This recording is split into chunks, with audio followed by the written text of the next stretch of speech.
రాజమండ్రి వద్ద గోదావరి వరద ప్రవాహం సాధారణ స్థాయికి చేరుతోంది. ధవళేశ్వరం బరాజు దగ్గర 10 అడుగులకు నీటి మట్టం తగ్గింది. బరాజు 175 గేట్ల నుంచి 7,52,579 క్యూసెక్కుల మిగులు జలాలు సముద్రంలోకి విడుదల చేస్తున్నారు. ఈ సాయంత్రానికి గోదావరి వరద ప్రవాహం పూర్తిగా తగ్గే అవకాశం ఉందని ఇరిగేషన్ అధికారులు భావిస్తున్నారు. గడిచిన వారం రోజులుగా వరదల కారణంగా ఉక్కిరిబిక్కిరైన గోదావరి పరివాహక లంక గ్రామాల ప్రజలు ఊపిరి పీల్చుకుంటున్నారు.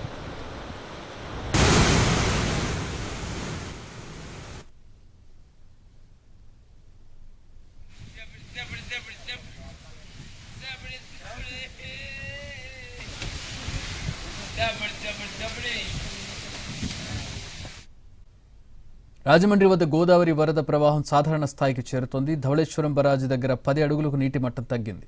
బరాజు 175 గేట్ల నుంచి 7,52,579 క్యూసెక్కుల మిగులు జలాలు సముద్రంలోకి విడుదల చేస్తున్నారు.